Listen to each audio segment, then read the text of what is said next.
70 years ago, the nuclear bomb altered our reality forever.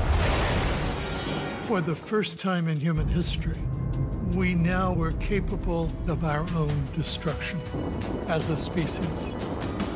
The bomb affects everything. It was the opening shot of the Cold War. All U.S. citizens are now going to have to be on high alert. This is a Conrad radio alert. The bomb produces some of the worst psychological tension ever in world history. An international arms race. Confrontations and close calls. Politics, culture, even sex. And there was a kind of thrilling excitement about it. Fire. Entire industries were created to build it. This incredible energy opens limitless horizons. New cameras, film stocks, and techniques devised to photograph it.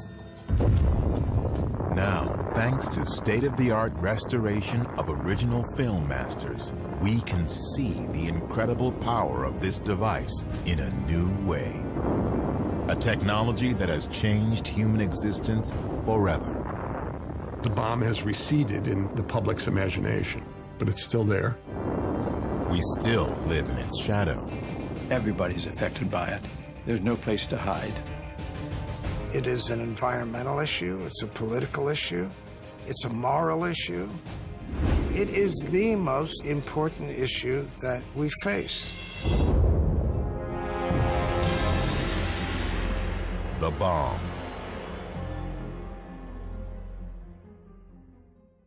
The Bomb was made possible in part by contributions to your PBS station from viewers like you.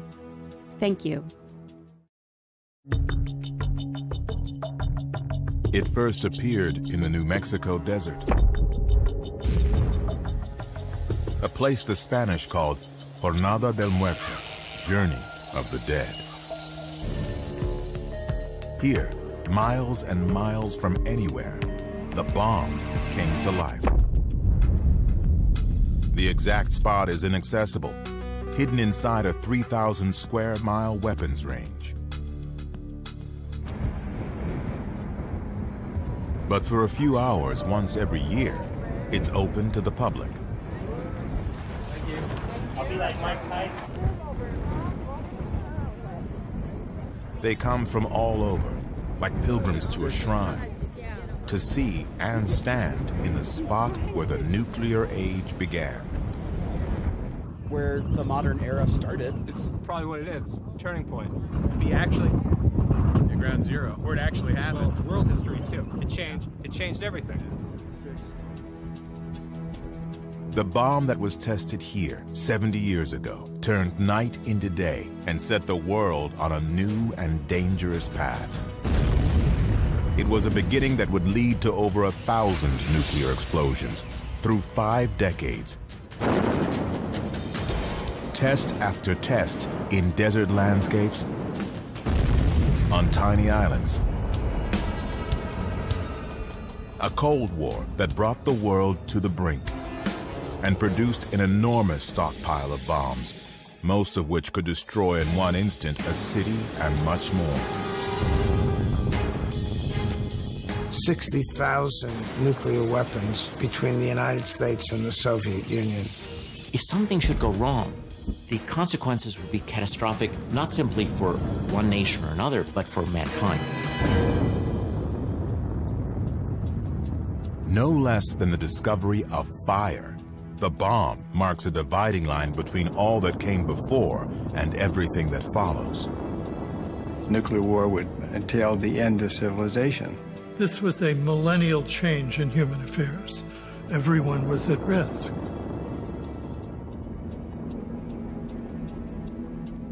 The force that first appeared on this spot, a power greater than we can imagine. Where did it come from? How did it all start?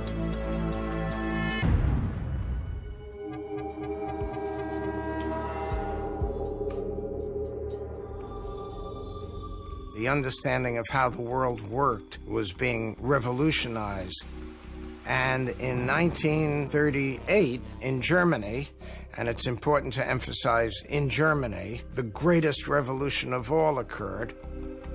In Berlin, two German chemists, Otto Hahn and Fritz Strassmann, discover that bombarding uranium with neutrons creates a different substance, barium.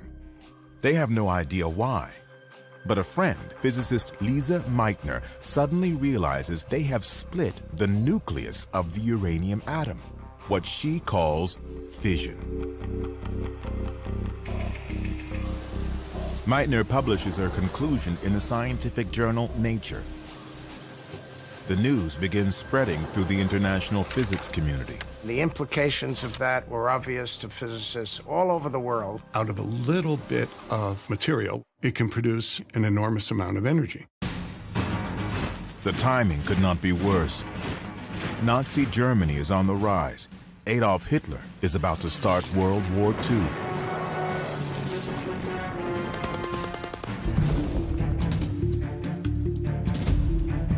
As physicists around the world digest Lise Meitner's news, they quickly realize this discovery, nuclear fission, could determine the outcome of the war.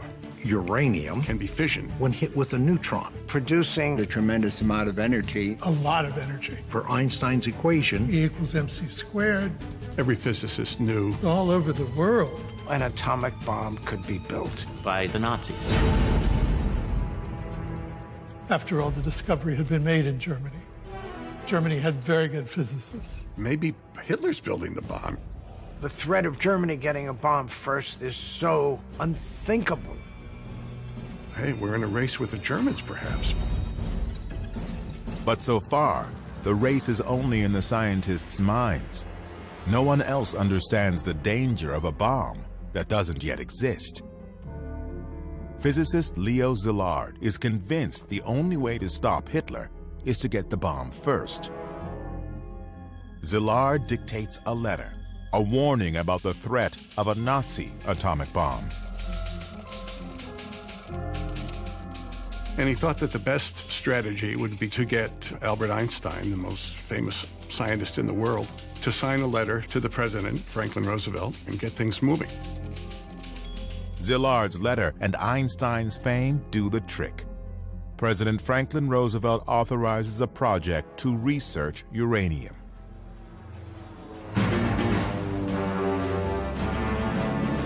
Two years later, the Japanese attack Pearl Harbor.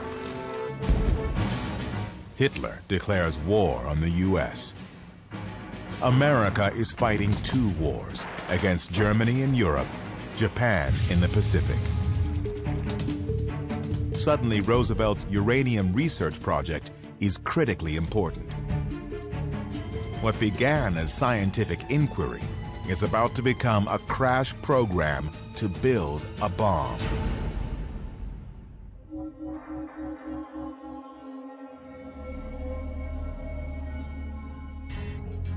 The bomb had its roots in many places, all of them managed by the U.S. Army Corps of Engineers.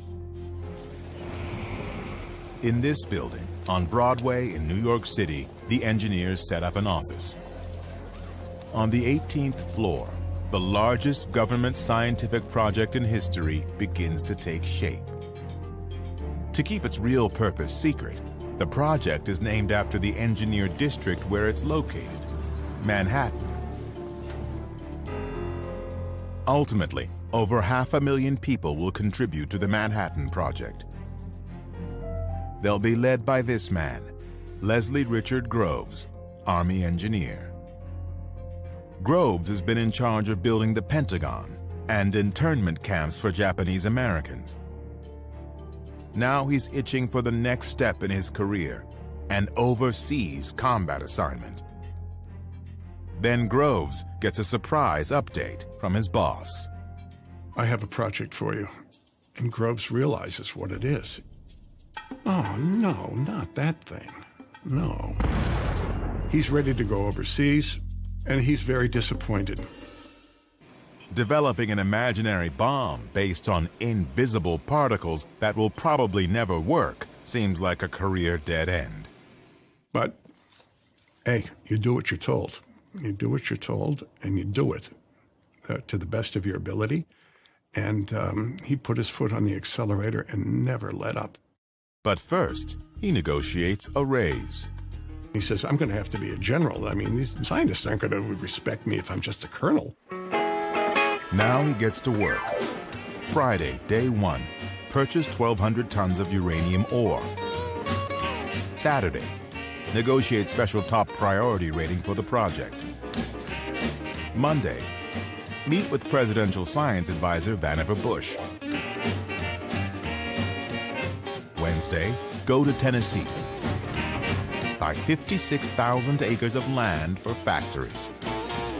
Next, visit universities and meet scientists. Columbia, Harold Urey. University of Chicago, Arthur Compton. Berkeley, California, Ernest Lawrence. Back to Washington. Groves has put in motion what will become a vast industrial complex in less than 2 months. There's only one thing missing: the bomb itself. It'll be years before there's nuclear fuel ready. The uranium is produced one tiny particle at a time. But when that fuel is ready, Groves will need a design for a bomb that works. And for that, he needs scientists. He's been meeting plenty of them at Columbia, Chicago, Berkeley. No question they're smart, but they just rub him the wrong way. He's a military man, so we've got a clash of cultures here. Groves was a very smart man and knew a lot about a lot of things, but he didn't know much about physics. He also had a pretty thin skin about people looking down on him who had PhDs, which he didn't have. Eggheads. He thinks that these guys are up in the clouds. They're not very practical. Their politics are, for the most part, suspect. They talk too much. What about security here? This is going to be a big secret here. They're blabbing all over the place amongst themselves. They're going to have to be put in shape. Groves needs a scientist he can work with. Someone who can turn theories into a working bomb, and run a lab, and manage a team of the most brilliant and cantankerous minds ever assembled in one place. Against the advice of most of the senior physicists in America, he chose Robert Oppenheimer. Oppenheimer? Oppenheimer ran graduate seminars of 15 people. That was it. He couldn't run a hamburger stand. I mean, he had no administrative record. Groves' security people were totally against Oppenheimer. They were appalled. His wife's a communist, his brother's a communist, his sister-in-law's a communist. And yet, the no-nonsense general senses something in this brilliant dreamer that strikes a chord. Oppenheimer was very good at explaining things. And Oppenheimer explained things so beautifully and so respectfully to General Groves that Groves just was dazzled and decided, this is my man. It was a brilliant decision and insightful. Oppenheimer understood better than any of the others what needed to be done.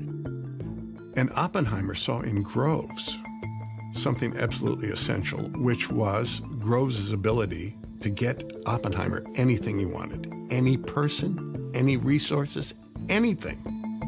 General Leslie Groves and Dr. Robert Oppenheimer, complete opposites, yet each in his own way a virtuoso, together are made for this moment. The two of them were bound together, and both saw in each other what I call the route to immortality.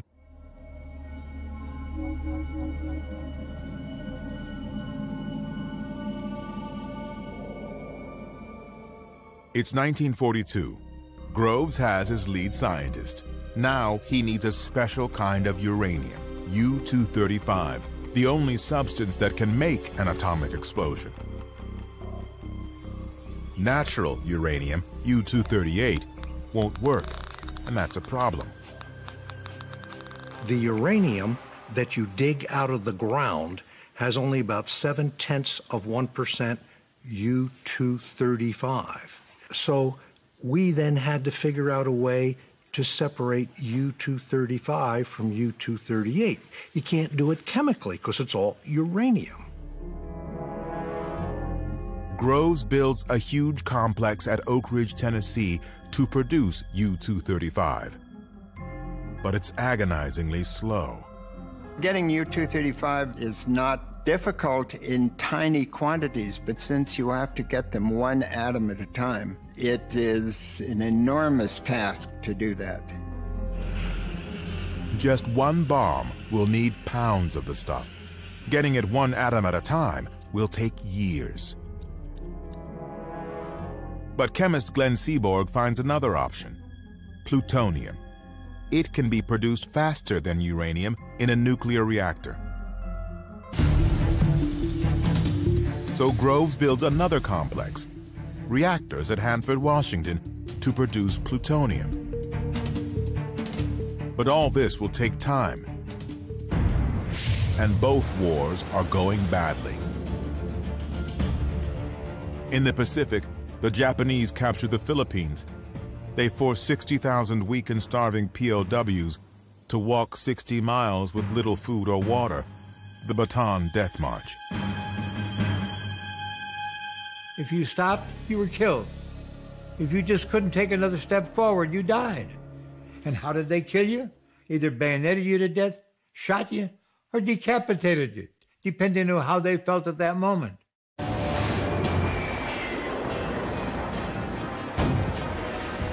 The war with Germany is just as bad. German U-boats are creating havoc in the Atlantic. Hitler's armies occupy Europe, North Africa, and are hammering the Soviet Union. And no one knows how close the Nazis are to an atomic bomb.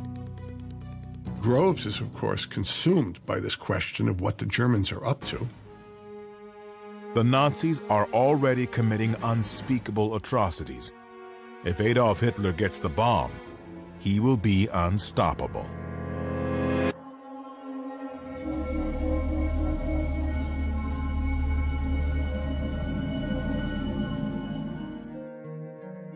The bomb came out of the minds of men.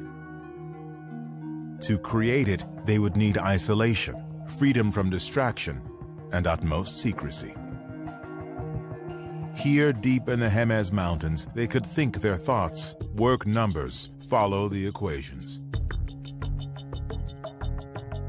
Los Alamos, New Mexico, where the scientists worked, was created by and for the bomb. Today, only a few traces of its beginnings remain. An old mess hall, an army barracks, Robert Oppenheimer's house, the main lodge of what was once a private boys' school. In 1942, Oppenheimer tells Groves this is the perfect place for a secret laboratory. Up on a mesa in the middle of a national forest with only one telephone line to the outside world. It's isolated. We'll keep these scientists away from what they're used to, and we can keep our eye on them. So they close the school, boom, and we can get going right away. Now, Oppenheimer must convince some of the best science talent in America to move to the middle of nowhere and live behind barbed wire for the indefinite future. They needed a good salesman to encourage these people to come to Los Alamos, and Oppenheimer was very good at that. Eventually, thousands will be recruited to work on the bomb. Hal Bell was an aeronautical engineer. Lily Hornig and her husband Don were scientists. For all of them, joining the project began with a mysterious, cryptic conversation. Here's this major sitting behind a desk, and he said, I have a very neat job for you, but we only take volunteers. I said, well, tell me about it. He's like, I can't. Don was asked, how would you like another job? Don said, well, you have to tell me a little more. And he said, well, I can't. Tell me where I'd be. He says, I can't. which direction in the country, north, south, west. No, I can't tell you any of that. Tell me what I'd be doing. He said, I can't. I said, you think I'm going to volunteer? You're out of your cotton-picking mind. I'm not going to risk my future on something I know absolutely nothing about. That's ridiculous. So he said, Hornig, you know those posters in the post office that Uncle Sam is pointing his finger at you? Don thought that was very corny. But we got the message. So the next day, I was on my way to Oak Ridge, Tennessee.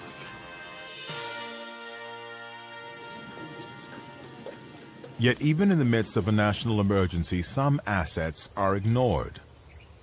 The women at Los Alamos ran the schools, the libraries, they did a lot of the calculations, but this was a male environment. Some women do work as typists and machine operators, but of more than 400 scientists at Los Alamos, less than 10 are women. Lily Hornig is one. They said, how fast do you type? And I said, I don't type. And they said, what makes you think you can have a job? I said, I'm a chemist with a master's degree and a year of work experience. And eventually they turned up a job in the chemistry division.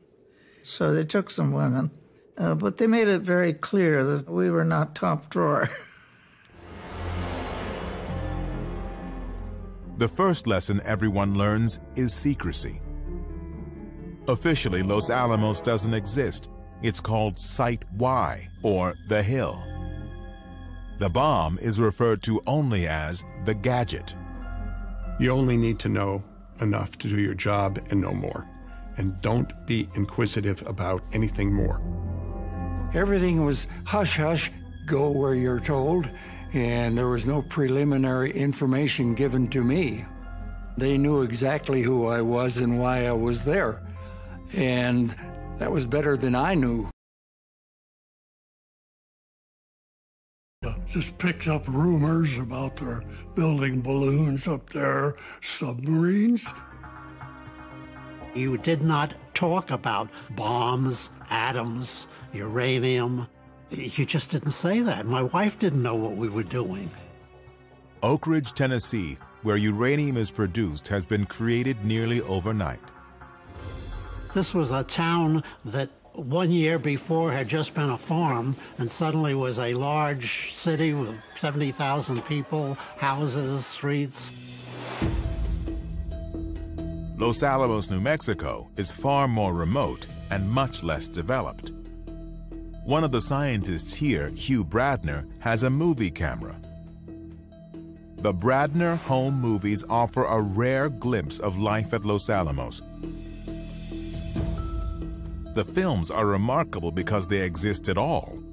A look inside the most secret facility in the world, hidden deep in the remote West. Many of these people had come from, urban academic places, and here they were living a rather primitive life. The living conditions were rough Western. You could turn on the water tap and worms were as likely as water to come out. There was mud during the rainy season. On the other hand, there were parties, and Oppenheimer was a great lab leader, and the punch was spiked with 100% lab alcohol. So it became exciting. Their average age is 25, and they know their work may be the only thing that can prevent a Nazi atomic bomb. I came to this country at the age of 12 from Hitler, Germany, and my motivation was very much tied to that. All of them were told that they could shorten the war through their efforts, and that was enough to know at the time. By spring 1944, they have a design. It resembles a gun. 2 chunks of nuclear fuel will be slammed together, creating a critical mass and a nuclear explosion. It's simple, but there's not enough fuel to test it. Uranium production is so slow it will take years to make enough for just 1 bomb. Since plutonium can be produced faster, it is the key to making multiple bombs. The success of the entire project depends on making plutonium work. But when physicist Emilio Segre gets the first tiny sample of plutonium from Hanford, he makes a devastating discovery. A plutonium gun bomb will melt, not explode. The gun-type plutonium bomb will not work. It was a disaster. There was just enough uranium for one gun bomb. If you couldn't use plutonium, there would only be one bomb. Maybe this whole $350 million is going to go for naught because plutonium won't work. Oppenheimer really considered resigning from Los Alamos at that point. It's a dead end. Los Alamos scraps the plutonium gun design and starts over. After years of work, they can only count on one uranium bomb. It's summer 1944. The Allies have invaded France, but the outcome is still in doubt. Nazi scientists are introducing frightening new weapons. The world's first jet fighter, a cruise missile, and a supersonic rocket. They could be close to an atomic bomb. We knew they were working on it, but we didn't know how far along they were. The war could be lost if Germany got it first. In Los Alamos, they've got a new approach, a possible way to use plutonium: implosion. Usually an explosion is outward. This time they're going to push a ball of plutonium and compress it. Taking a ball of plutonium and using explosives to compress it might be impossible, but it's their only hope. That was the greatest problem at Los Alamos, how to make plutonium work. They reorganize the laboratory, and there's a crash program for implosion. Chemist George Kistiakowsky from Harvard is brought in to work the problem. Kistiakowsky will spend the rest of 1944 and beyond experimenting desperately trying to make implosion work. As complex and daunting as implosion is, Kistiakowsky and his small team will not be nearly enough. They turn to the British, who send some of their scientists to Los Alamos. Groves wanted all of them vetted for possible security infractions. And the British said, no, they're okay. We'll take care of them. Among the new arrivals is a quiet and strange refugee from Germany. His name is Klaus Fuchs. He was a very good physicist. He made interesting suggestions, very cooperative, but a sort of an odd guy, and he made me uncomfortable. Although no one seems aware of it, besides being brilliant and odd, Klaus Fuchs is a dedicated communist. In a few short years, his presence at Los Alamos will come to haunt Groves and Oppenheimer.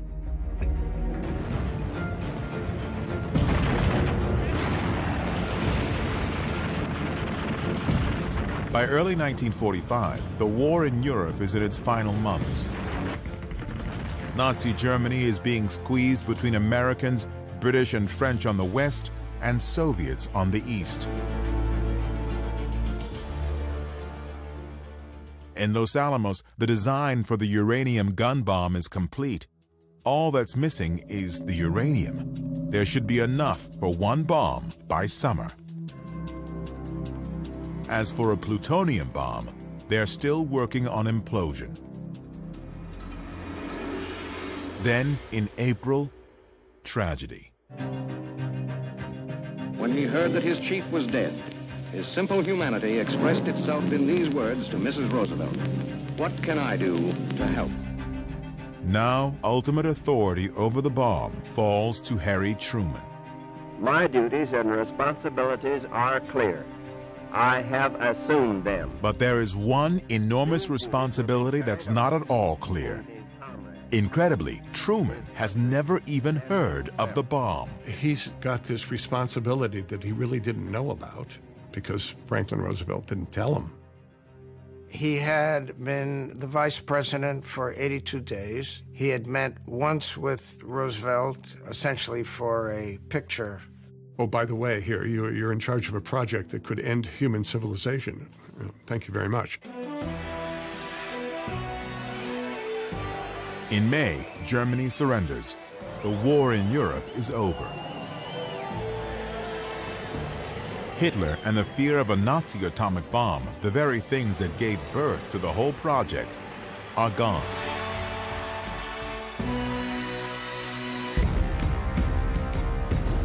But in the Pacific, the war against Japan is still raging. The job wasn't done. I was a boy of 7 that spring of 1945, and I remember vividly, there were still young men being killed every day. The race may have been inspired by fear of Germany, but Japan is now the only enemy and thus target for the bomb.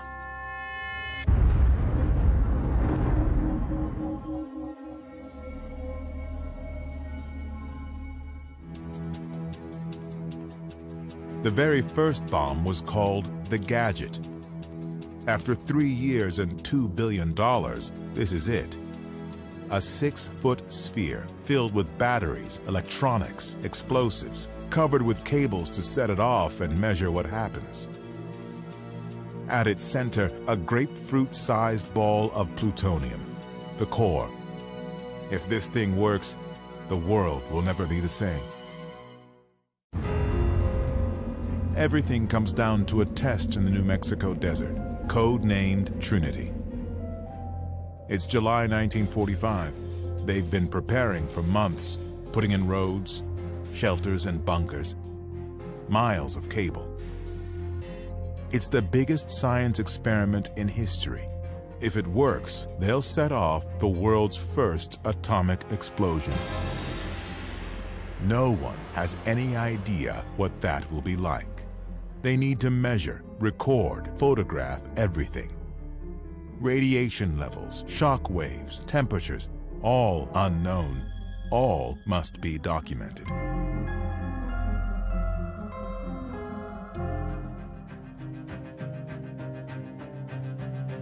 Thousands of miles away in Potsdam, Germany, President Harry Truman is negotiating with Stalin. Does he have an atomic card in his hand? It all depends on the Trinity test. Back in New Mexico, George Kistiakowsky has discovered a problem. It looked as if the bomb might be a dud. Since they had poured the explosive and it was hot when it was poured, there was the possibility there would be bubbles in there. So Kistiakowsky decided he had to fill those bubbles with liquid explosive. Now Kistiakowsky must drill holes in the explosive and carefully fill each bubble. The outcome of the test depends on his fix, and there's no way to know if it will work. There was a test on July 14th, a full-up explosive test, that went really bad, which then made him worry even a little bit more. They are out of time. All they can do is press on and hope. They'll hoist the bomb to the top of a 100-foot steel tower. They pile mattresses under it, just in case. Thousands of people, years of work, are on the line. The last crucial piece, the grapefruit-sized plutonium core, a $350 million box, is delivered by car from Los Alamos. In Potsdam, Truman waits. The test is scheduled for tonight. It begins to rain. We're going to have to postpone this thing. So there's great nervousness.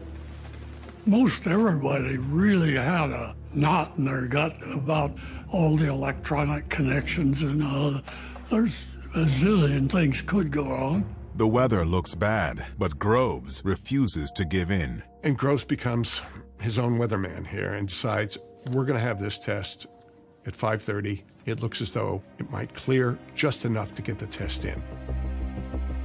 Dawn was just beginning to break. We heard the countdown. 10 seconds. It's July 16, 1945. 3 years, hundreds of thousands of people, the futures of Groves and Oppenheimer. Their careers involved. There's $2 billion spent. Unproven science, a president waiting, a chance to end the worst war in history. Will it work?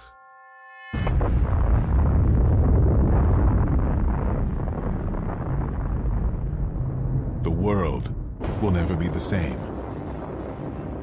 No one who was there will ever forget it. Couldn't believe that I would see it when I had my eyes closed. It was the most incredible sight I've ever seen in my life. So it was brilliant white yellow to start with, and developed reds and orange and purple and blue. I was just standing there with my mouth open. Engineer Jack Abbey has brought his camera. I snapped the shutter wide open. Jack Abbey's picture is the only properly exposed color still photo from that night. A new age has begun. The bomb is about to change everything. I have to admit I didn't feel much of anything except great joy that it was a success. It was really later that we all began to think more about it. The thing worked. And there was plutonium flowing from the Hanford reactors to Los Alamos. Groves now knows they can make implosion bombs as fast as plutonium is produced. In Potsdam, Truman gets the news. What to do about the Russians here? Should we tell them? What's going to happen after the war? Truman tells Stalin the U.S. has a powerful new weapon. Stalin barely reacts, because he already knows. Klaus Fuchs has been telling the Soviets all about the bomb. Stalin and the people closest to him were very well informed about the progress of Manhattan Project. And that's partly why at Potsdam, Stalin kind of just looks at them and doesn't say much. Back in the U.S., now that the atomic bomb is a reality, some scientists are having misgivings about using it. Leo Szilard, who warned of a Nazi bomb, drafts a petition to the president urging him to consider the moral consequences. Offhand, I'd have to say the scientists were probably about evenly split for and against. Scientists also worry that using nuclear weapons now will put the U.S. in danger after the war by encouraging Stalin to pursue the bomb. They thought if they are used, they are likely to precipitate a nuclear arms race with the Soviets. Some scientists urge a demonstration of the bomb to give the Japanese a chance to surrender. But to the Japanese, surrender does not seem to be an option. They send kamikazes, suicide pilots, against U.S. ships. In battle after battle, their soldiers kill themselves rather than be captured. The U.S. is now firebombing their cities. 100,000 Japanese die in one night in Tokyo alone. Their war is hopeless, yet they still refuse to surrender. The next step seems unavoidable: invade Japan itself. Thousands of Americans and perhaps millions of Japanese will likely die. For Harry Truman, the bomb seems by far the lesser evil. I may be faced with an actual land invasion of Japan. So if there's anything that can shorten the war before that and prevent it, I'm for it. On July 26th, the Japanese are given an ultimatum: surrender unconditionally or face destruction. The Japanese were not interested in unconditional surrender. They wanted their emperor to remain in power. They wanted to oversee their own war crimes trials. They did not want U.S. occupation of the home islands. the Japanese reject the ultimatum. Now, all the pieces fall into alignment. Japanese leaders who cannot bring themselves to stop. A massive science project that has spent $2 billion racing to create the bomb. A president facing a horrific battle who suddenly sees an alternative.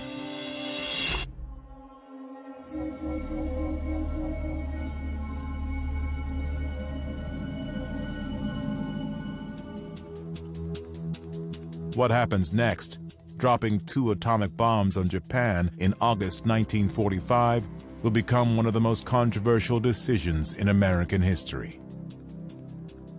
70 years later, remarkably, evidence suggests the president never actually gave this order. Now that it's ready, it may be harder to stop the bomb than to let it go. There is a question about whether or not Truman ever really authorized the use of the bomb, and it's my argument that he never did, that there was so much momentum built up that Truman, new to the job, decides not to interfere with ongoing plans. On Tinian Island in the Pacific, the uranium gun bomb, nicknamed Little Boy, is ready. It's never been tested, but it's so simple that they are sure it will work. The bomb is loaded into the B-29 Enola Gay. A few hours before dawn on August 6th, the plane takes off. It flies 1,500 miles through the night. At 8:15 a.m. over Hiroshima, it drops the bomb. Now the bomb controls its own destiny. When it's 1,900 feet from the ground, it explodes. A fireball a quarter mile across reaches 10,000 degrees. Anything close to the center is vaporized. Then a shock wave explodes buildings, knocking down anything in its path. Almost everything within 1 mile is totally destroyed. Only a few concrete structures remain. Where something or someone absorbed the heat, a shadow is left behind. At least 80,000 people die.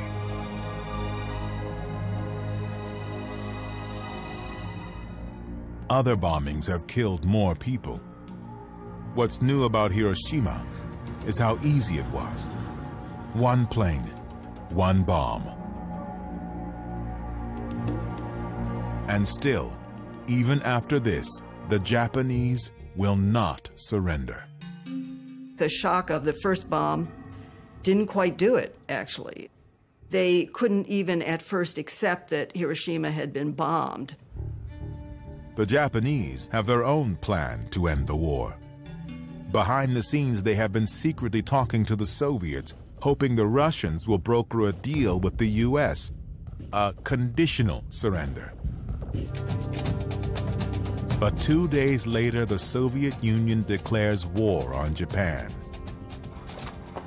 Now, the brokered conditional deal the Japanese hoped for is dead.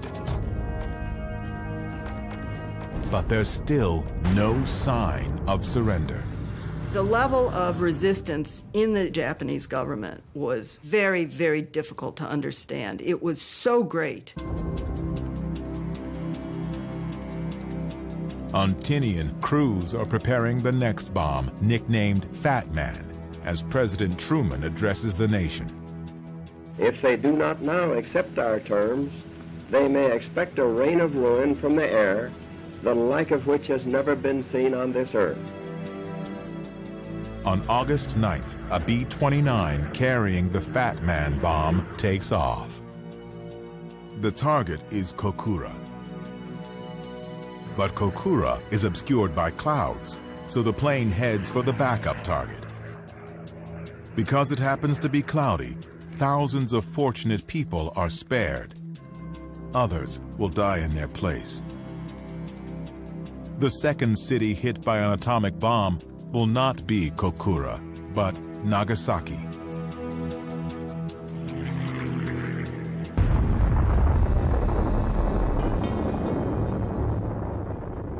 Nearby in POW Camp 17, Lester Tenney sees the explosion.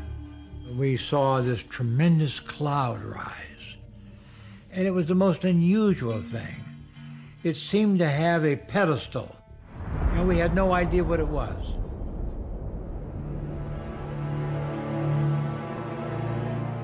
Up to 70,000 people are dead.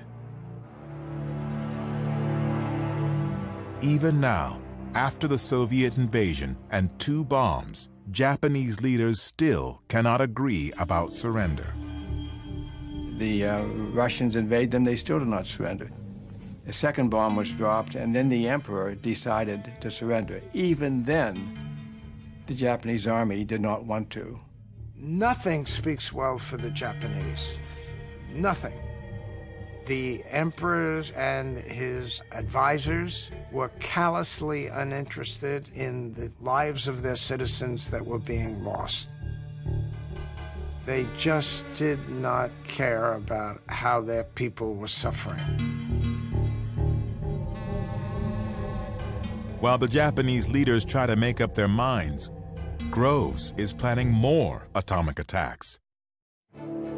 The orders for the bomb are to keep using them as made ready, that very important phrase. So the bomb after Nagasaki if necessary, and a bomb after that if necessary, and a bomb after that if necessary. They will drop atomic bombs as fast as they are built, 3 or 4 a month. And finally, Truman said, enough. No more until the president authorizes them. Finally, the day after Nagasaki, Japan agrees to surrender on one condition. They keep their emperor. I have received this afternoon the unconditional surrender of Japan. Truman agrees, though he calls it unconditional. No qualification. That was Japan's hope, was to surrender conditionally, to have some say in how it would happen. In POW Camp 17, the prisoners sense something's up, but they don't know what. Lester Tenney tries a daring experiment. Speak to a guard without bowing. Now, if you saw a Japanese guard 2 blocks away, you better stop, turn to him and bow, or you're beaten. And so I went outside and saw the Japanese guard right out there.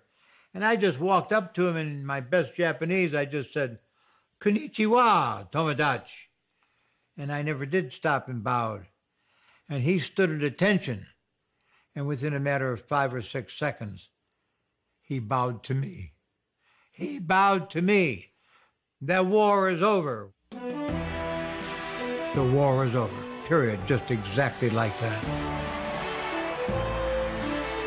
On September 2nd, 1945, Japan signs the surrender documents. World War II is over. The war was finally over. We were so relieved. It's official. It's all over. It's total victory.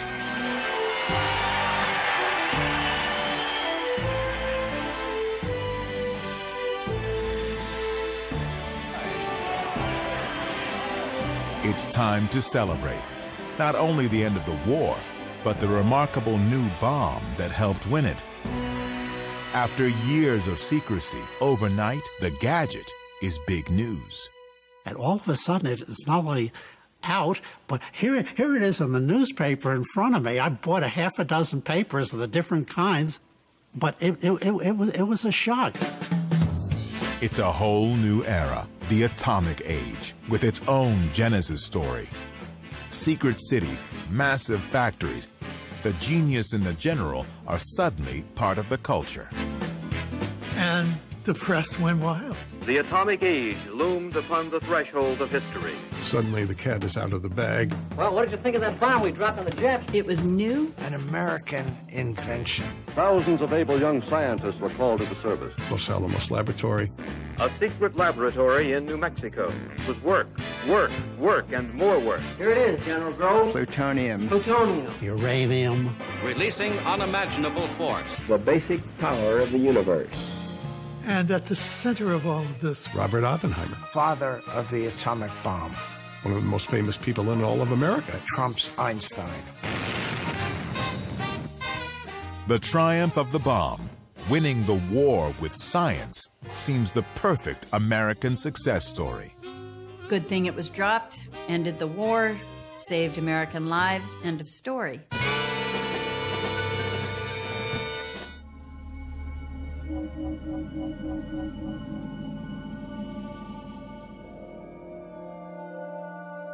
The bomb seems to have brought an answer for how to end the war, but it has also raised questions.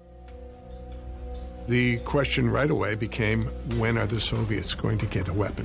When are they going to get the bomb? Scientists who warned about Hitler having the bomb now worry about the US and Soviets getting into a competition to build more and bigger bombs, a nuclear arms race. Little do they know, it's already too late. The race started the minute Stalin saw pictures of Hiroshima. Suddenly, this project that's on paper comes to reality, and the destructive possibilities of this bomb were made clear. The Soviets felt very vulnerable, and that spurs Stalin into action. It's after the Hiroshima and Nagasaki bombing that Stalin creates the crash program to catch up and create the Soviet nuclear weapon. The Soviets have an invaluable head start, thanks to espionage. Not one, but two scientists at Los Alamos are spies. Klaus Fuchs, who was German, and another spy who was an American, a graduate student at Harvard named Ted Hall.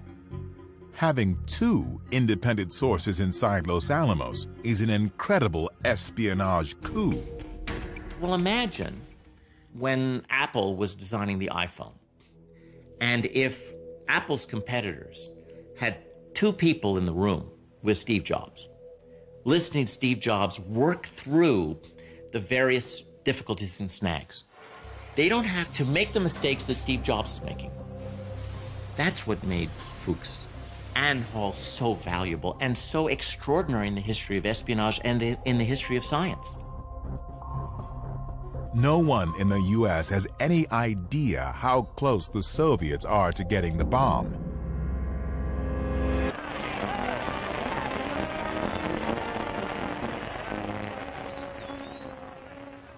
With the war over, Americans are getting back to normal, enjoying peace. But the atomic bomb is a question mark hanging over the future. The Manhattan Project is still in place. What to do about the bomb, how many we have, how many to build. At the secret laboratory in New Mexico, the scientists are anxious to go home to their universities. So you had a group of young professors who had good jobs to go back to in academia, and you had young students who had not yet completed their studies. You got to remember, they're living here in little wooden shacks with coal stoves, eating bad food on mud streets. So as soon as the war ended, everybody left. The town dropped from 4,000 people to like 1,000 people in just a matter of weeks. Robert Oppenheimer, whose vision created Los Alamos, is one who leaves. The lab he built now seems destined to fade away.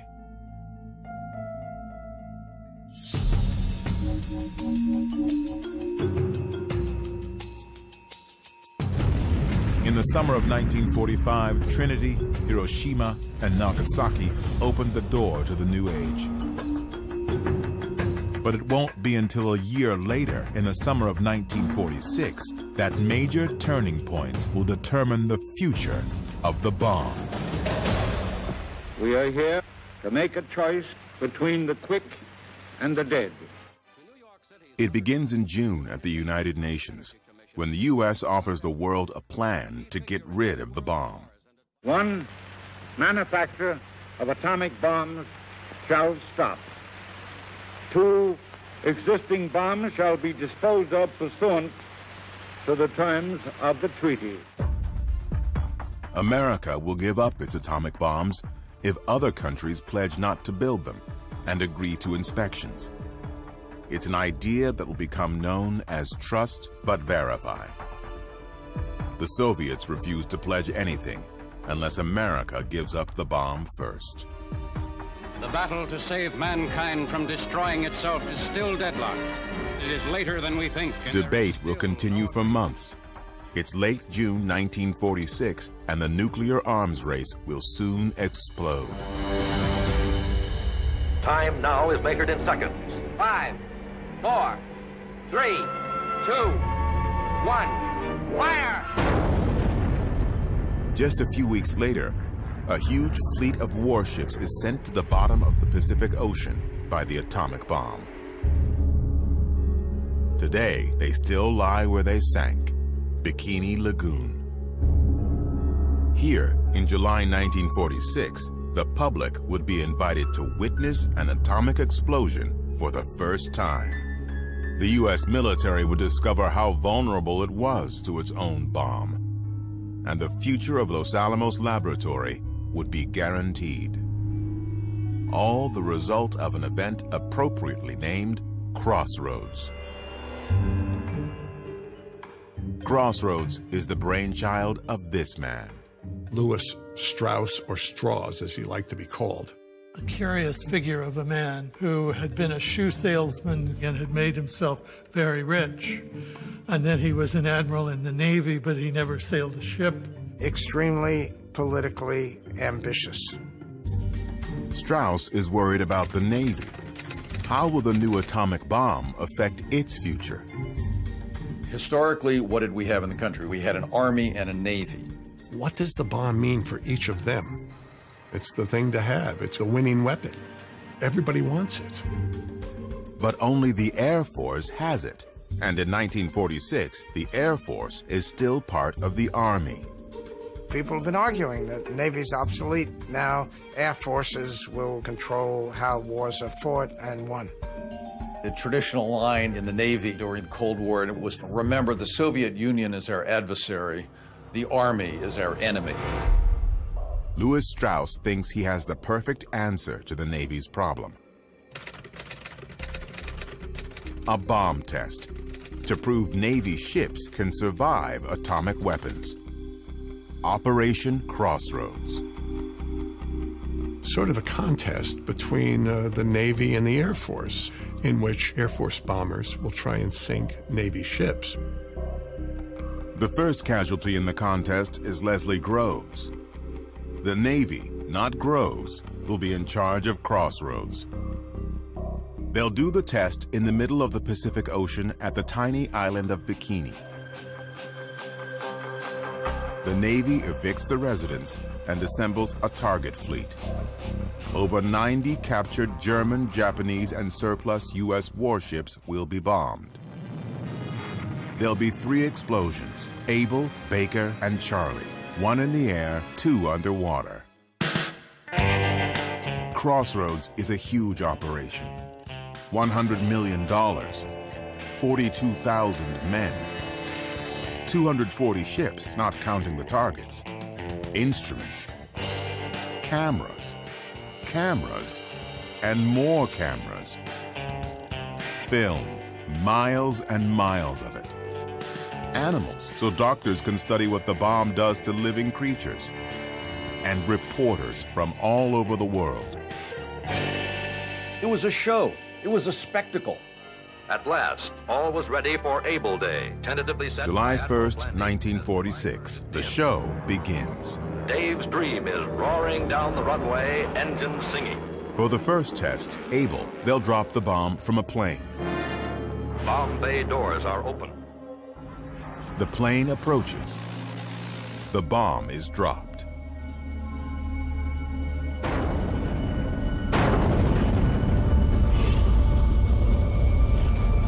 Unfolded are a myriad of majestic, startling, and awesome effects, a panoply that only the cameras can record in faithful detail. The bomb, the same Fat Man model dropped on Nagasaki, has a force of 20,000 tons of TNT. B-17 drones flown by remote control are sent into the mushroom cloud to take measurements. It's the first nuclear explosion to be witnessed by the public. But the public is 18 miles away, and after all the buildup, I'm a bit disappointed as to the size of the flash. You didn't see ships flying through the air, and the first reaction was, the atomic bomb, not such a big deal. 3 weeks later, a second test, Baker. This time, the bomb will be underwater. The scientists think it's a terrible idea. They warn that exploding an atomic bomb underwater will create a witch's brew of radioactivity, releasing enough plutonium to poison the entire armed forces of the U.S. They knew what was going to happen when you set off an underwater explosion. It was going to make a lot of contamination. But I guess they lost out to Admiral Blandy. Navy Admiral William Blandy is the man in charge of Crossroads. And from the start, he's got a PR problem. I am not an atomic playboy, as one of my critics labeled me, exploding these bombs to satisfy my personal whim. Many considered it a boondoggle. The bomb will not start a chain reaction in the water, converting it all to gas and letting all the ships on all the oceans drop down to the bottom. There was a tremendous amount of pressure, I think, on the Navy to try and convince the public that this was worthwhile. Bikini Atoll and Baker Day, the underwater explosion of the 5th atomic bomb. The bomb and instruments are set into action. Aboard the Los Alamos firing ship, nerves are stretched to the breaking point. 5 radio control circuits will set off the blast in this prelude to push-button warfare. 3, 2, 1, fire.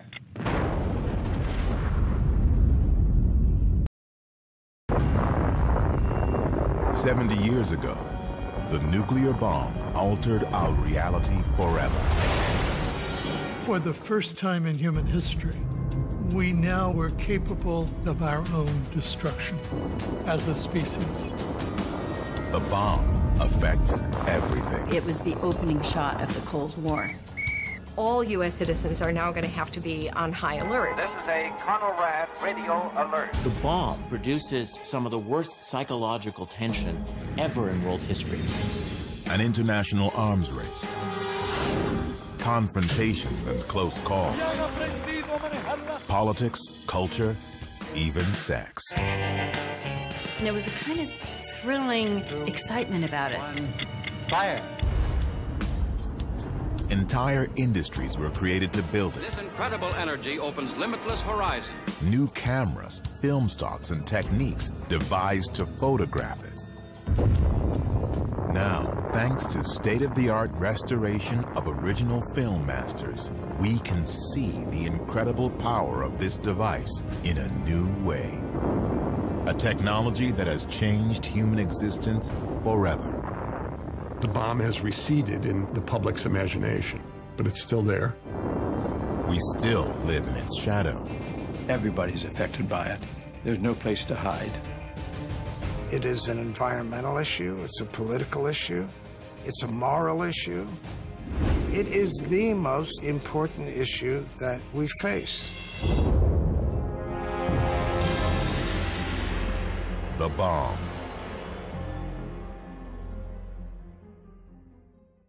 The Bomb was made possible in part by contributions to your PBS station from viewers like you. Thank you. It first appeared in the New Mexico desert, a place the Spanish called Jornada del Muerto, Journey of the Dead. Here, miles and miles from anywhere, the bomb came to life. The exact spot is inaccessible, hidden inside a 3,000 square mile weapons range. But for a few hours once every year, it's open to the public. Thank you. I'll be like Mike Tyson. They come from all over, like pilgrims to a shrine, to see and stand in the spot where the nuclear age began. Stafford Warren gets a fish from the lagoon and places it against a piece of film. The fish is so radioactive, it exposes the film all by itself. The glow was produced by the exposure of the film to radiation. Finally, Admiral Blandy and the Navy are convinced. Crossroads is halted. It's been called the world's first nuclear disaster. Only 9 ships are ever successfully decontaminated. Most of the rest are towed away and deliberately sunk.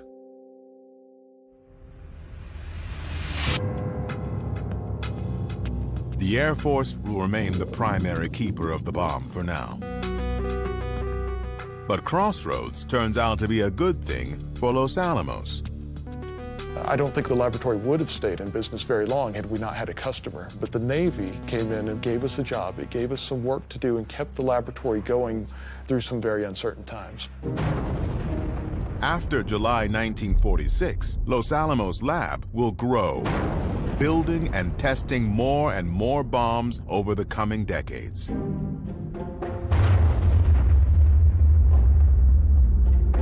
Crossroads also becomes part of popular culture.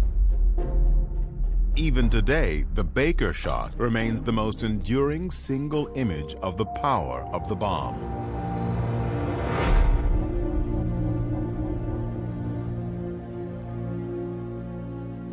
Just a few weeks after the second Crossroads shot, an unexpected event will give Americans another, much darker look at the bomb.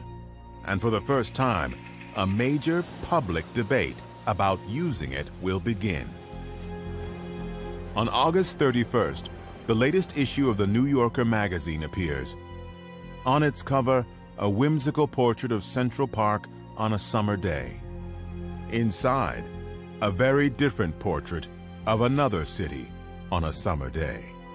The entire issue is one single article, an essay by John Hersey about the experience of the people in Hiroshima, told through the eyes of 6 survivors. One's a Catholic priest, one's a tailor's widow, a couple of them are doctors, kinds of people that Americans can relate to. The special issue sells out in hours. Hiroshima by John Hersey. This astounding report, written for the New Yorker magazine, has deeply affected thousands of Americans. Radio networks in England, Canada, Australia, and the U.S. preempt regular programming and do live readings by actors. This chronicle of suffering and destruction is not presented in defense of an enemy. It is broadcast as a warning that what happened to the people of Hiroshima a year ago could next happen anywhere. Chapter 1, A Noiseless Flash. At exactly 15 minutes past 8 in the morning. No one had ever seen the consequences of a nuclear bomb. And the knowledge of what this meant doesn't really soak in until afterwards. Now, in August 46, a year after Hiroshima, one essay is giving the world a whole new perspective on the bomb. It has enormous consequences. It begins to make people rethink their attitudes towards nuclear weapons. But nuclear weapons are becoming the key to U.S. security. Harry Truman and his advisors begin to think atomic weaponry can be the basis of diplomacy. Former Secretary of War Henry Stimson worries that Americans are turning against nuclear weapons. So he writes a response to the New Yorker piece to justify using the bomb. It says there were 2 choices, use the bomb or invade Japan. And it is a false framework. There were alternatives to both the bomb and an invasion. Would Japan have surrendered without our using the bomb? There's no way of answering it one way or the other. We cannot relive history. If Truman had not used the bomb, why didn't he? My son was killed because you didn't use the bomb? An American airplane. The debate continues to this day. All that is certain is that life in the atomic age is turning out to be more complicated than it seemed when the bomb first appeared.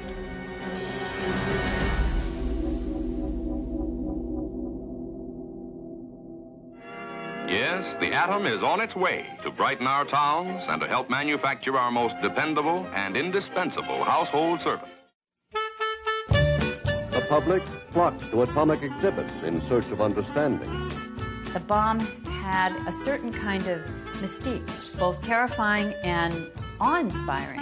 And that was the whole other side of the atomic age. X-rays and medicine and atomic power and all these things that are going to contribute to the good life.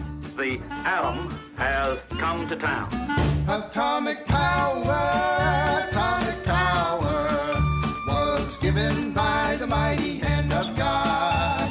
Atomic power, atomic power. Do you suppose that our appliances would run as well on atomic energy? Mighty hand of God. Today's bonanza is a metal more precious than gold or silver. There's uranium in them dar hills. It will protect your health, improve your food, bring you less costly living products, and a greater measure of leisure and security. Hiroshima and Nagasaki paid a big price for their sins. When scourged from the face of earth, their battle could not win. The peaceful atom, no longer just a laboratory dream, is here today, working wonders. Will not know the hour. Atomic. You know that someday this machine of yours is going to be operating on atomic power? Well, they can run it on kerosene if they want to, just as long as I'm still at the switch. With the ever-increasing use of nuclear energy, more towns may eventually become atomic cities. By the mighty hand of God. One part of the early atomic age is still going strong today. Where do we get the word bikini? The designer of the bikini bathing suit designed it 4 days after the test on the Bikini Island because of its explosive, dangerous potential. It was given by the mighty hand of God. While the country is adjusting to life in the atomic age, scientists in the original atomic city are looking to update the device that started it all. Every bomb America has is still the original implosion design first tested at Trinity and dropped on Nagasaki. Fat Man. Few realize how crude it actually is. Fat Man was a science fair project. I mean, this was not a production weapon. It was a handmade, craftsman fit all the pieces together. It takes about a week to build one. 2 years after Crossroads, Los Alamos has a new design to try. They'll explode 3 shots on the Pacific island of Eniwetok, a test codenamed Sandstone. Sandstone had 3 tests, X-ray, yoke, and zebra, and each one tested a new concept in weapons. This time, the public and press are not invited. 5, 4, 3, 2, 1.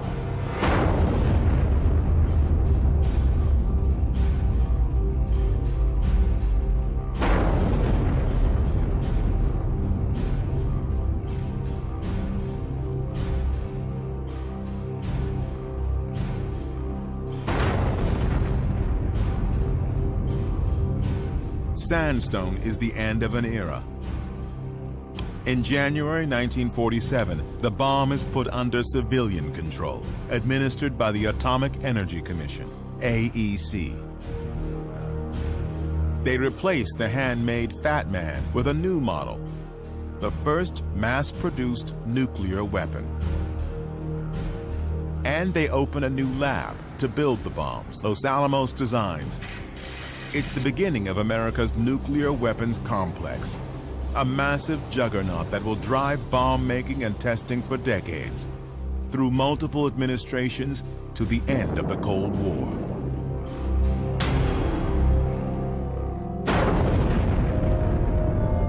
The year after Sandstone, another test.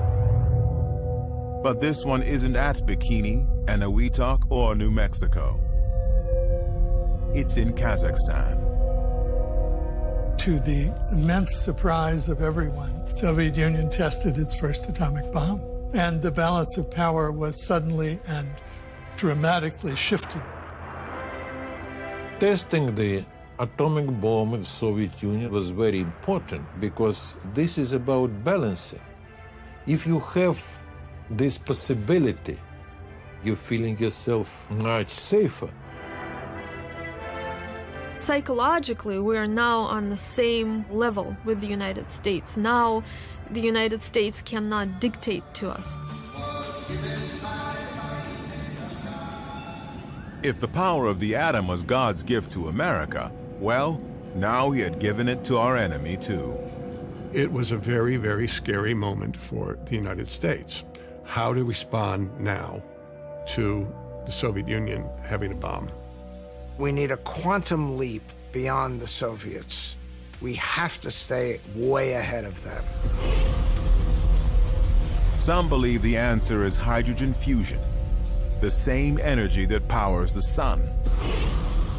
A hydrogen or thermonuclear bomb could be far bigger than an atomic bomb. There would be no theoretical limit to the size of the bomb you could make.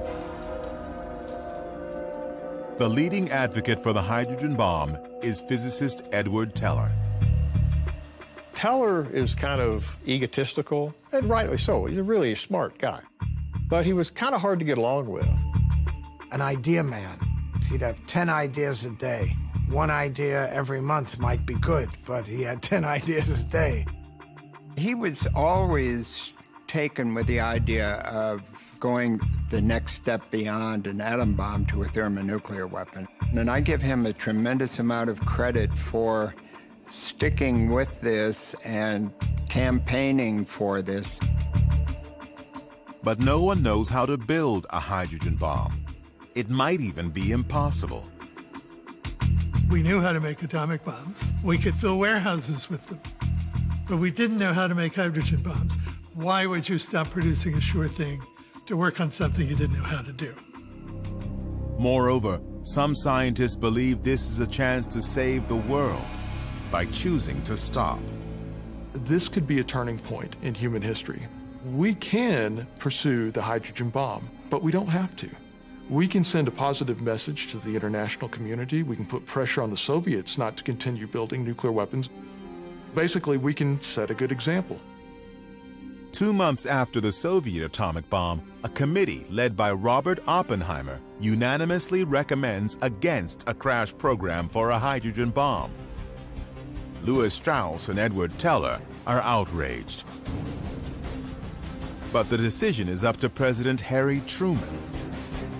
The debate over the hydrogen bomb involved the United States restraining itself without any ability to restrain the Soviets. The Soviets had proven that they could build a bomb. Well, that's a huge risk to take if you're president of the United States. The Soviets seem determined to expand. They already control Eastern Europe.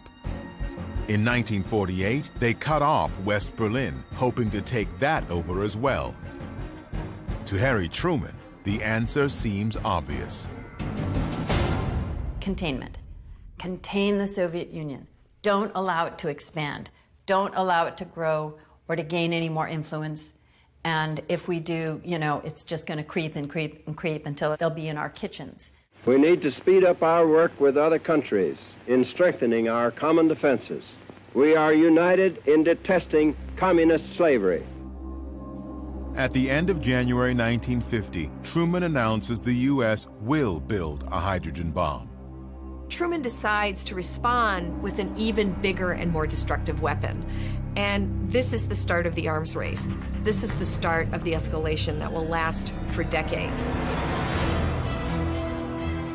Just days after Truman approves the H-bomb, physicist Klaus Fuchs, who worked at Los Alamos, is arrested for spying.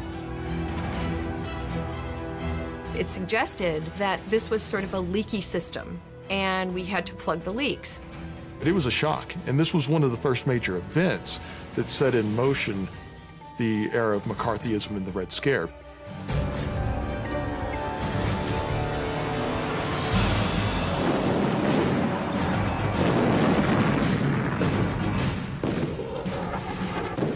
Five months later, communist North Korea, backed by the Soviet Union, invades South Korea, which is backed by the U.S. Spearheaded by tanks, in 2 days they were attacking the capital city itself. The Cold War wasn't even cold. It was a hot war from pretty much the beginning. There were proxy wars between the US and the Soviet Union that were fought elsewhere. When the Korean War goes badly, the US begins preparing to use atomic bombs and quickly discovers a problem.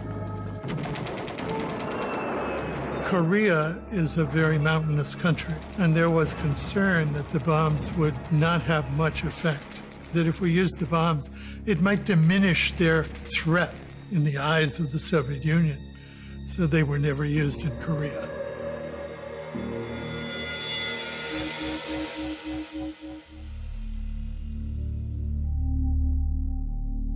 As the Korean War drags on, the Soviets are doing atomic tests with bombers.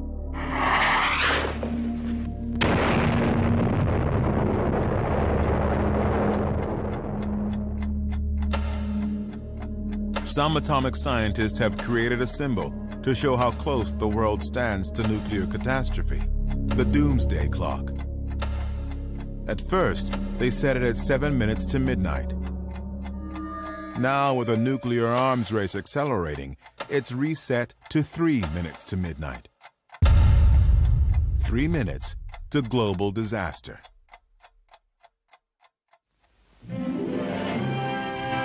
With the threat of Soviet bombers carrying nukes, Americans have to adjust to a new reality. We could be hit at home. In the Cold War, the front line was the front lawn. You have to take care of yourself. So how do you do that? And cover. And cover. You could duck under a desk, you could take shelter in your basement, and survive this. Our Congress leaves the responsibility for the personal initiative of each of us. The government does tests to see what would happen to typical Americans. We begin with the question of shelter, for shelter might save our lives if we were far enough away from ground zero. They put a family of mannequins dressed in JCPenney clothing inside a suburban ranch home. And they furnished it, they put food in there, canned goods, and they blew them up. 5, 4, 3, 2, 1.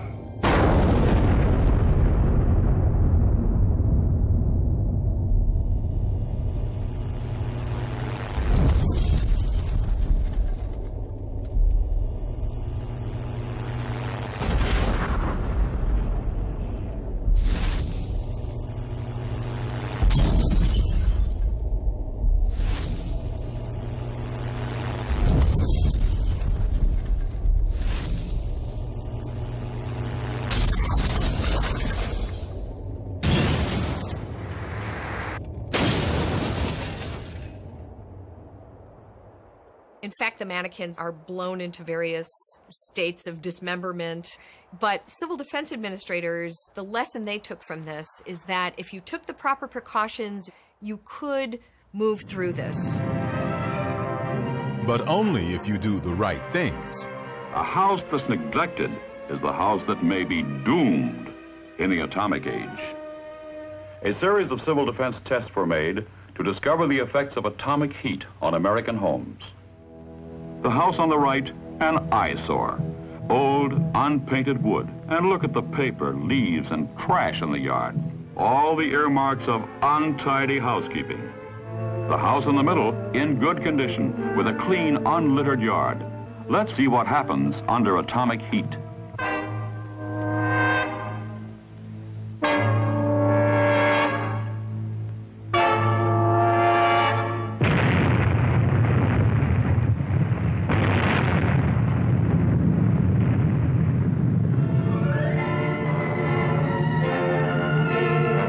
On the right is the first to ignite. The trash serves as kindling for the dry, weathered wood. The lack of fire-safe housekeeping has doomed this house to destruction. The house in the middle, cleaned up, painted up, and fixed up, exposed to the same searing atomic heat wave, did not catch fire. The point was, if you clean up your yard and you don't have debris and things like that, you too can survive a nuclear blast. It is your choice. The reward may be survival. And it's your responsibility, not the government. The government can't do it for you. You have to take care of yourself. And if you don't, if you're hurt, that is your fault. And just cleaning up may not be enough. You may have to do some remodeling. Well, folks, I'm glad you could come down to see my fallout shelter. Just finished painting it last night. This room can be put to other uses as well. Yes, Walt. You could use this as an extra bedroom for company. It really was the beginning of a kind of militarization where everyone is expected to be prepared. Thick, heavy walls and ceiling protect against radiation. The thicker, the better. It's this preparedness culture. Well, this finishes my fallout shelter. So what is civil defense about? Really, it's a domestic theater for purposes of diplomacy. Civil defense supported that idea that nuclear weapons should be the basis of American foreign policy, and in that sense, it was useful. We'll learn how to save lives so well it won't be worth your while to drop any bombs on us. If our adversary thinks that the society can survive, it means that our threat to use nuclear weapons is more credible.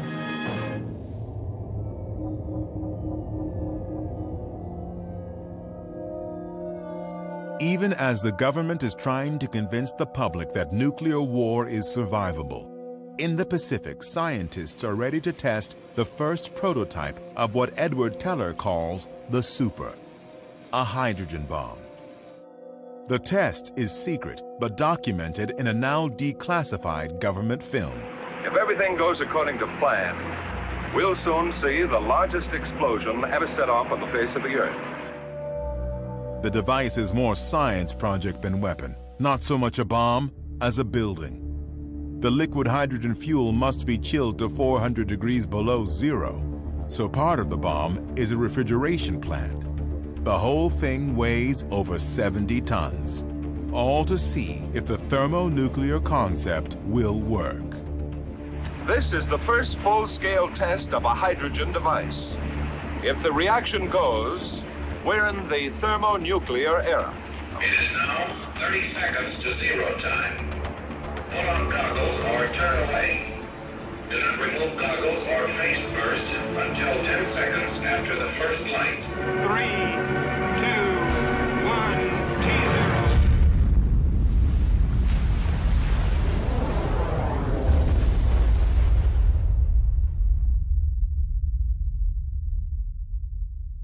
It explodes with a force of 10 million tons of TNT, 600 times more powerful than the bomb that destroyed Hiroshima.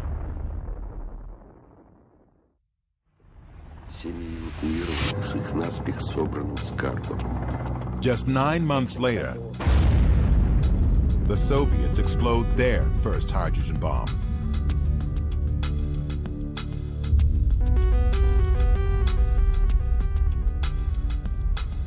It's less powerful than America's H-bomb, but it's small enough to be carried by a plane.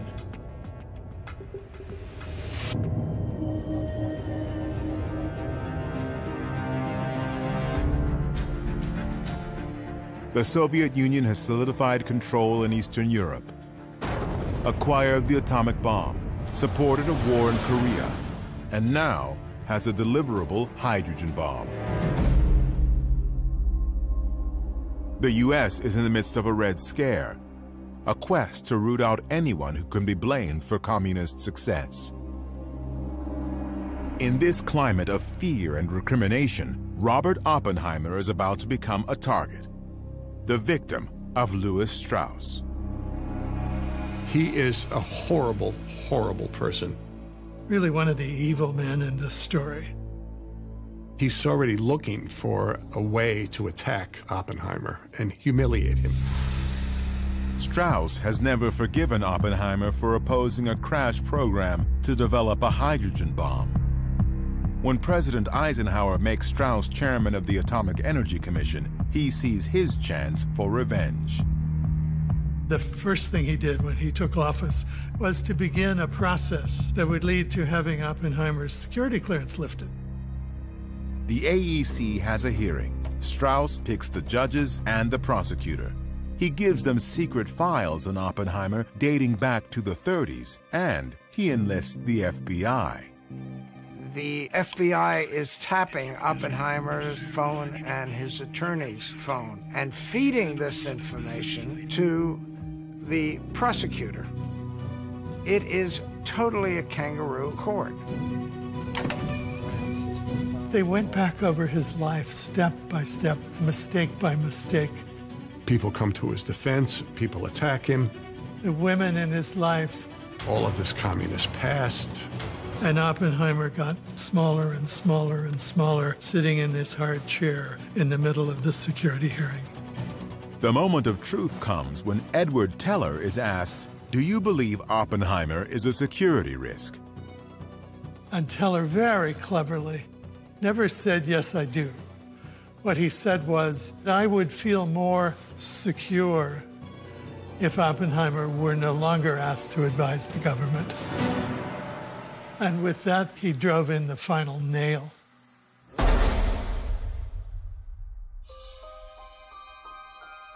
The father of the atomic bomb is stripped of his clearance, kicked out of government forever.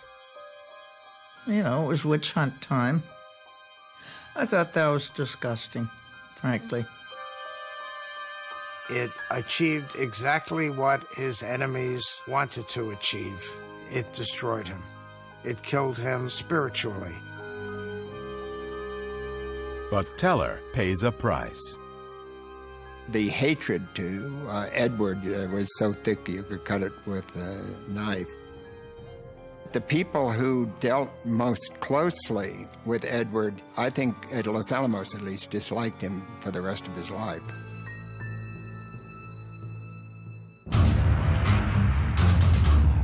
Even as the AEC is going after Oppenheimer, in the Pacific, another test. America's first practical H-bomb. If it works, a deliverable thermonuclear weapon.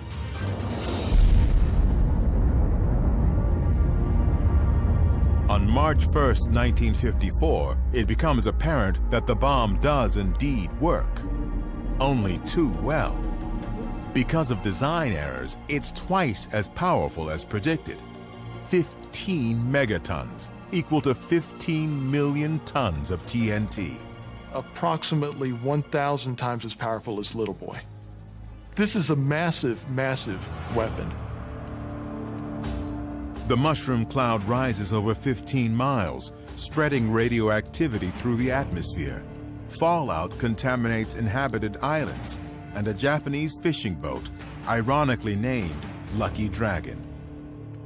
One of the Japanese fishermen dies. Over 200 islanders get sick. The test was secret, but the fallout makes it an international incident. It brought worldwide attention to the fact of atmospheric testing. You know, should we be testing in the atmosphere? When all that happens is this radiation's going to get in the wind currents and expose everybody to radiation. The incredible power of the H-bomb reveals the futility of civil defense. The concern before the hydrogen bomb was, could we take shelter? What the hydrogen bomb tests reveal is that that is inadequate. There may be no safety except run. It was estimated over 4 million would have died in New York City.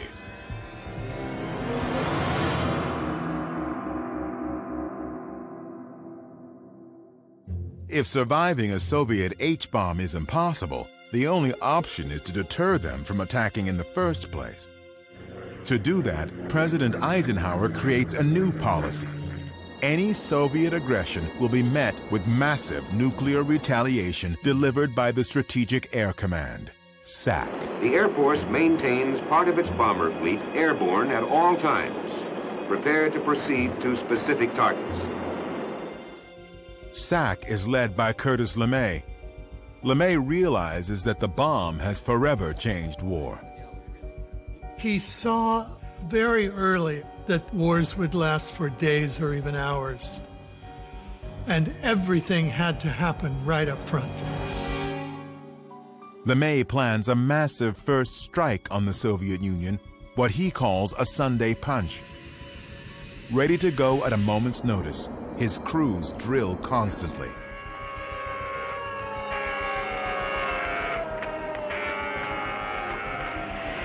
B-47s and B-52s taking off from bases throughout the free world.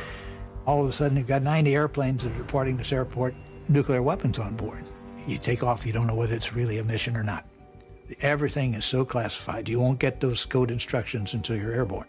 And you know that at 8 or 10 other bases, the same damn thing is happening. That these flow of airplanes are in the air, they will be coming towards the Soviet Union, and unless the Soviet Union backs down sharply, it's not going to be around. When this red phone is picked up, direct lines to SAC bases on 4 continents are seized. Massive retaliation means U.S. defense is increasingly dominated by the Air Force. The Air Force controlled 47% of the national defense budget, at which point the Navy and the Army began thinking, wow, we better get some atomic bombs too. As the military services compete, America's nuclear stockpile grows and diversifies. Los Alamos was happy to make it, and the military was happy to pay for it. And so every time they asked for something, the lab responded, sure, no problem. Nuclear weapons were viewed as just regular weapons, only bigger. How many different kinds can we fabricate? Big bombs, big warheads, little warheads. A nuclear cannon for ground troops. Even a one-man backpack nuke, a way to stop thousands of Soviet tanks from invading Germany. One nuclear round will be detonated here, 26 minutes prior to the attack.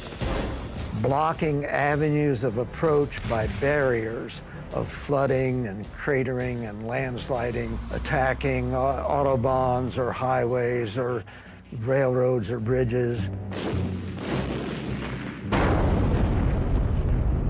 Atomic demolition munitions. Eventually, the drive to make a nuclear version of anything and everything gets a little out of hand. There was a nuclear bazooka, which I think probably is a contender for being the most ridiculous. It detonated perfectly, releasing its lethal radiation. Some of the physicists said we could actually develop a nuclear hand grenade. The only problem was finding somebody dumb enough to throw it. So the American stockpile blossoms. By 1947, we had a stockpile of 13. By 1953, we had over 1,100. By the late 60s, we had over 31,000 nuclear weapons and 36 different types. I kind of wonder exactly, did you really need all this? But I think a lot of it was the military thought they did. And a lot, I think, is just political. You know, we have more than you, you know. The ultimate example of we have more than you comes in October 1961, when the Soviets detonate the largest bomb in human history. Tsar Bomba. 50 megatons. 50 million tons of TNT. When the pilot landed, so the plane was highly warped, skin buckled, and the pilot never flew again. He said he had done his job for the motherland, and he retired after the drop.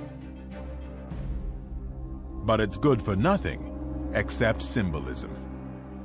A bomb this big is not really of any utility. You don't kill a lot more people with a gigantic bomb like that than you can with a couple little bombs. You had two superpowers, and you had to suppress the other superpower from making a first strike. And the only way you could do that was to be so strong that if they did strike you first, they would be wiped out. Mutual assured destruction. Mad. And looking back, I think it was. On the other hand, by both sides being so strong that they knew they could destroy each other, it kept the peace. Until it almost didn't. In October 1962, Soviet leader Nikita Khrushchev sees a chance to make a bold stroke in America's backyard. Khrushchev decides to put missiles in Cuba in order to change the balance of power. Even today, new details about Khrushchev's power play are still coming to light. We still don't know the full story, but it was not just the missiles. The Soviets were planning to create a massive military base in Cuba, the most powerful Soviet military base in the world. He was thinking of a remapping of the Cold War relationship. Dramatic, unprecedented. But to make it work, Khrushchev had to do it secretly. Because if the United States knew that missiles were going to Cuba, we would stop them. It almost works. But before the Soviets can complete the installation, a U.S. spy plane discovers the plan. The showdown begins with a speech. It was about 9 o'clock in the evening that they announced the speech of the president to the nation. Good evening, my fellow citizens. This government has maintained the closest surveillance of the Soviet military buildup on the island of Cuba. And my father told me, I think they discovered missiles. A series of offensive missile sites is now in preparation on that imprisoned island. The Soviets were very worried. They were kind of expecting Kennedy to announce not just the blockade, but maybe an invasion of Cuba. And then it will be strong possibility of the real nuclear war. And it will be end of the war. It shall be the policy of this nation to regard any nuclear missile launched from Cuba against any nation in the Western Hemisphere as an attack by the Soviet Union on the United States, requiring a full retaliatory response upon the Soviet Union. Full retaliatory response on the Soviet Union. And I knew exactly what a full retaliatory response meant and what the consequences of that would be. We would consider bombing you with atomic weapons.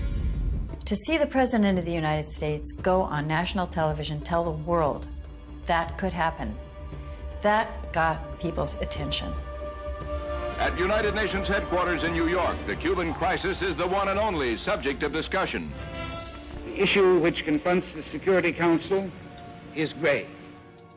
As Kennedy considers invading Cuba, he calls former President and General Dwight Eisenhower for advice. General, what's your judgment as to the chances they'll fire these things off if we invade Cuba? I don't believe a bit. You don't think they will? In other words, you would take that risk. Right. Something may make these people shoot them off. I just don't believe this will. Yeah, all right. In any event, of course, I'll say this. I'd want to keep my own people very alert. Yeah. No, hang on tight. Kennedy has no idea that tactical nuclear weapons are already in Cuba. They were thinking, well, if the Americans land in Cuba, then we wouldn't have to use at least tactical nuclear weapons to repel them, and maybe even mid-range weapons. Missile officers in Cuba had authorization from the Soviet Union to launch those missiles rather than allow them to be destroyed. Now imagine if Marines had landed on the beaches of Cuba and had been met by a volley of tactical nuclear weapons.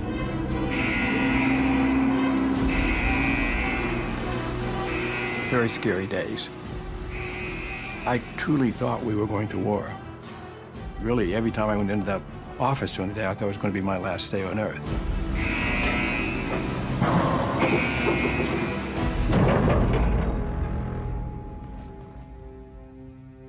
In the end, Kennedy and Khrushchev both stare into the nuclear abyss and step back. Two leaders took control of this crisis. They decided, no, we will not start the war, we will try to resolve this diplomatically. There is a great story of nuclear learning here. When they realized what the consequences could be, Khrushchev really changed his position in a radical way, very quickly. Khrushchev withdraws the missiles. In return, Kennedy secretly agrees to remove U.S. missiles along the Soviet border. Cuban Missile Crisis was a much closer call than I think people to this day really realize. Both sides were behaving really recklessly. But once they saw what the real danger looked like, then both of them made concessions and became very reasonable. And you can even say that the Cuban Missile Crisis began the process of arms control. As President of the United States, I now sign the instruments of ratification of this treaty. 9 months after the missile crisis, the U.S., Soviets, and Britain agree on the first test ban treaty, which bans nuclear tests in the atmosphere, in space, and underwater. And within a year, the first direct hotline is established between Washington and Moscow.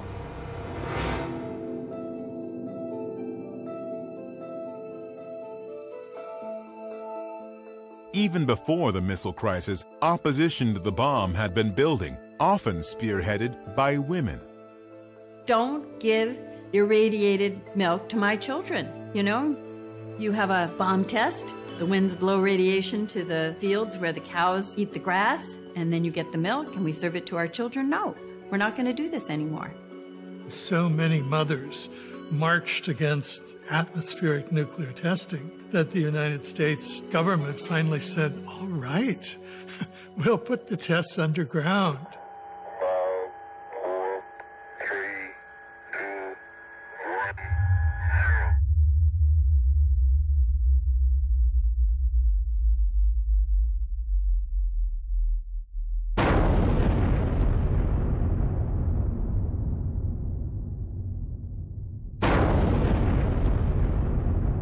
Underground tests also explore the potential to use the bomb for landscaping on a gigantic scale, possibly excavating road cuts, harbors, canals. The testing that began in 1945 and continued through 1962 included over 200 nuclear explosions.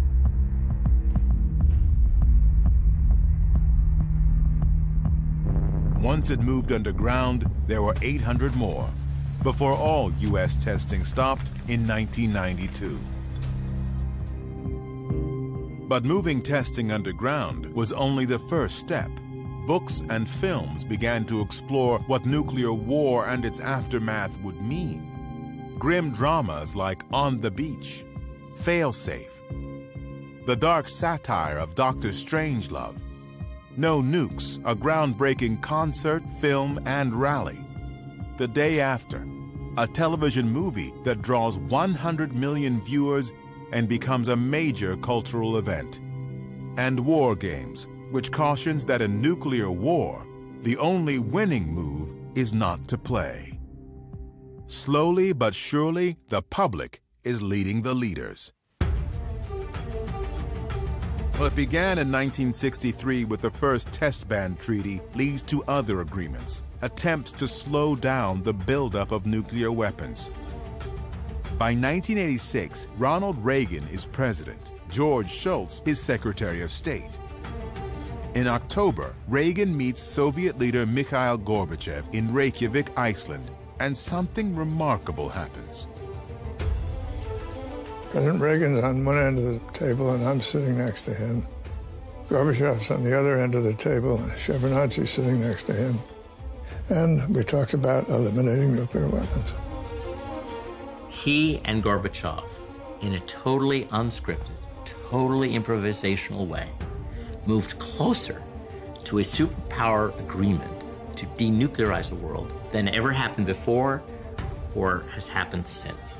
Such a dramatic moment where two presidents of these superpower enemies suddenly find this common platform, common wish.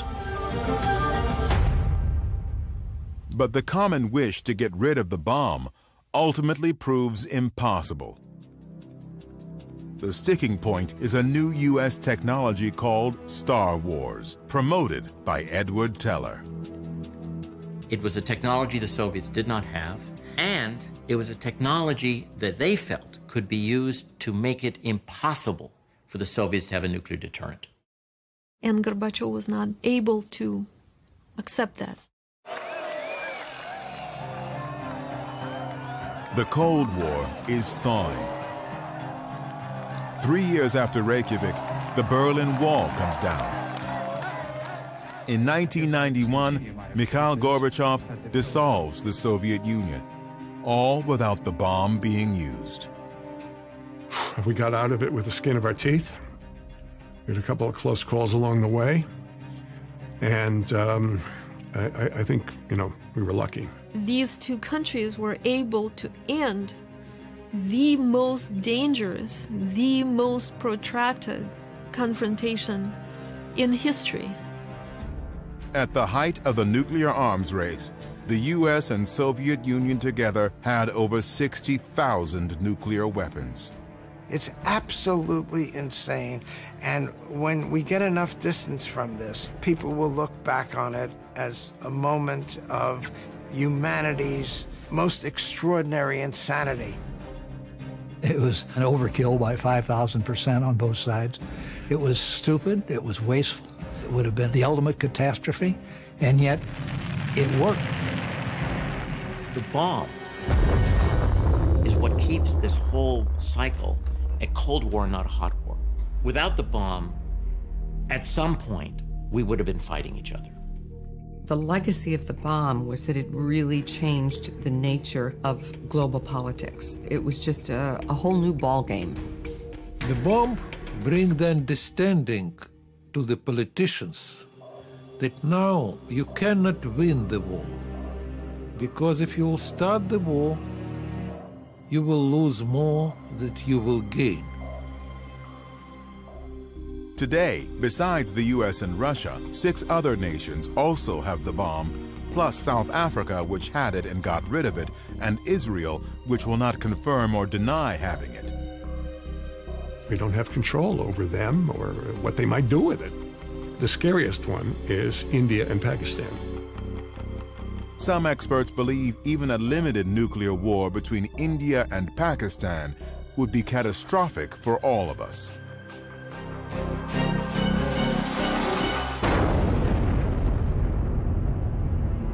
There would be so much smoke and smog from the cities burning that there would be a sort of nuclear winter around the whole world, dropping average temperatures just enough to cause crop failures worldwide. And about 2 billion human beings would starve to death. People do not understand the danger. They don't understand the likelihood it's going to happen is really high, and they don't understand the magnitude. Over 70 years ago, a few scribbles on a blackboard opened the door to a new reality. Fateful decisions set the world on a path to nuclear weapons. I don't feel any guilt or blame about it. I think my view really is if we hadn't done it, somebody else would have. And it would be with us in any case. There is no going back. The knowledge of how to destroy ourselves is here to stay. It appears that our task is learning how to live with it. I think what should give us hope is that in all the decades since 1945, not one nuclear weapon has been exploded in anger anywhere in the world. We've managed somehow to keep our thumb off the button, and let's hope we continue.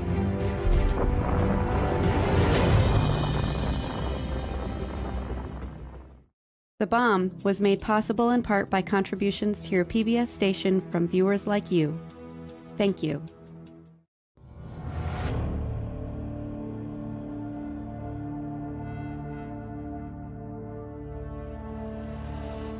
The Bomb is available on DVD. To order, visit shoppbs.org or call 1-800-PLAY-PBS.